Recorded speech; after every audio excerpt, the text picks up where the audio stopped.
जैसे अभी मेरे से पहले शर्मा जी ने बताया कि आज पूरे देश में कांग्रेस पार्टी पहले चरण में 4 मुख्य जगहों के ऊपर प्रेस वार्ता कर रही है और कल पूरे देश भर में लगभग 34 जगह के ऊपर 34 शहरों में पूरे देश भर में प्रेस वार्ता होगी। कांग्रेस के सभी सीनियर लीडर्स सब जगह पे जाकर के आप लोगों के माध्यम से जनता के बीच में जाकर के पूरे मसले को रखेंगे। और राहुल गांधी जी को अभी जो पार्लियामेंट से डिस्क्वालीफाई किया है, हम लोग इसको कह रहे हैं डेमोक्रेसी डिस्क्वालीफाई।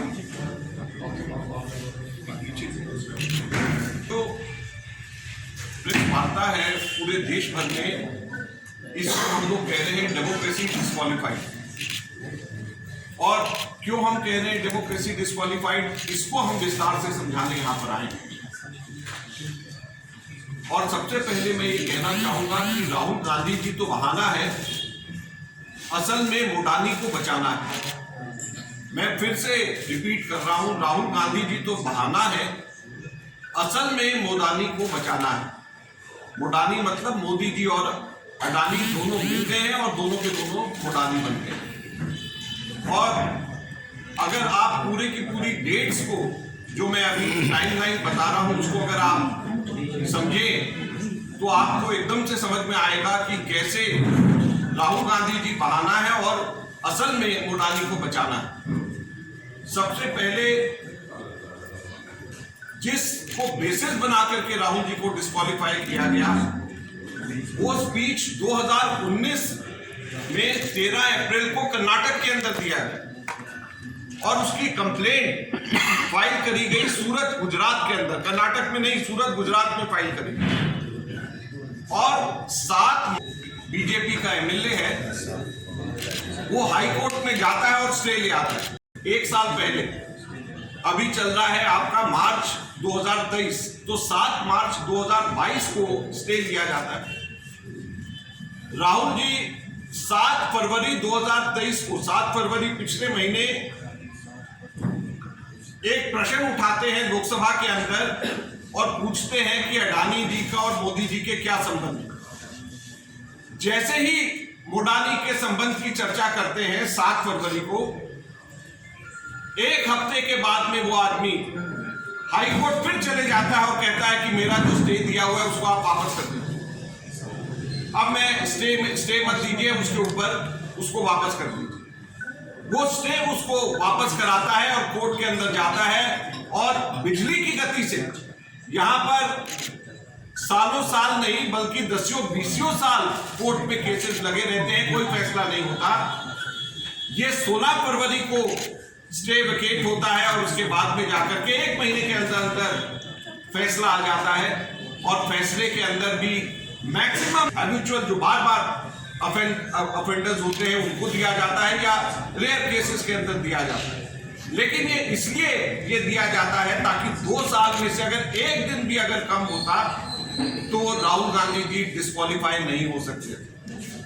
अब सबसे बड़ा प्रश्न ये उठता है कि राहुल गांधी जी ने 7 फरवरी को जब मोडानी के खिलाफ में बोला, उसके बाद में उनको कभी भी लोकसभा में बोलने नहीं दिया।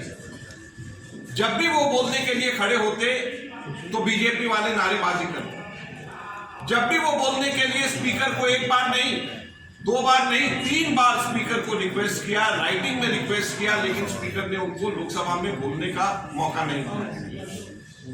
तो अब मैं आप लोगों के माध्यम से हम जनता से पूछना चाहते हैं कि राहुल गांधी जी डिस्क्वालीफाई हुए हैं या डेमोक्रेसी, लोकतंत्र डिस्क्वालीफाई हुआ?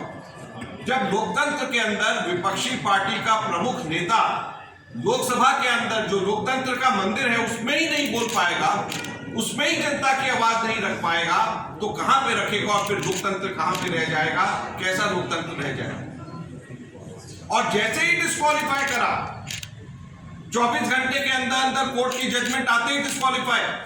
यहां पर बहुत सारे मेंबर्स ऑफ पार्लियामेंट भूतपूर्व हो गए, नाम नहीं लेना चाहता, जम्मू कश्मीर के भी हैं। अभी तक के 3 साल हो गए उनको मकान खाली नहीं कराने के लिए कुछ कहा गया।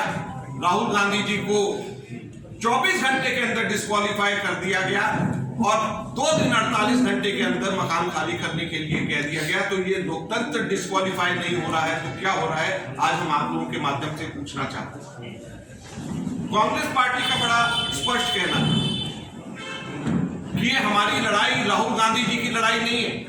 मैं बड़ा स्पष्ट मैं कहना चाहता हूं, कांग्रेस वर्किंग कमेटी का मेंबर होने के नाते मैं स्पष्ट कहना चाहता हूं, ये कोई राहुल गांधी जी की लड़ाई हम नहीं लड़ रहे। हम लोकतंत्र की लड़ाई लड़ रहे हैं। हम पार्लियामेंट से जेपीसी को स्थापित करने की लड़ाई लड़ रहे हैं। हम लोकतंत्र की लड़ाई लड़ रहे हैं, पार्लियामेंट से जेपीसी स्थापित करने की लड़ाई लड़ रहे हैं। हम हमारे देश के 30 करोड़ एलआईसी के जो निवेशक हैं, जिनका 44,000 करोड़ रुपए अडानी के अंदर अडानी कंपनी में इन्वेस्ट करने की वजह से नुकसान हो गया, हम उनकी लड़ाई लड़ रहे हैं। हम उन निवेशकों की लड़ाई लड़ रहे हैं जिनके 10.5 लाख करोड़ रुपया स्टॉक एक्सचेंज के अंदर, जिन्होंने अडानी के स्टॉक में जिन्होंने लगाया था और 2 हफ्ते के अंदर 10.5 लाख करोड़ रुपए का नुकसान जिनको हुआ, हम उन छोटे निवेशकों की लड़ाई लड़ रहे हैं।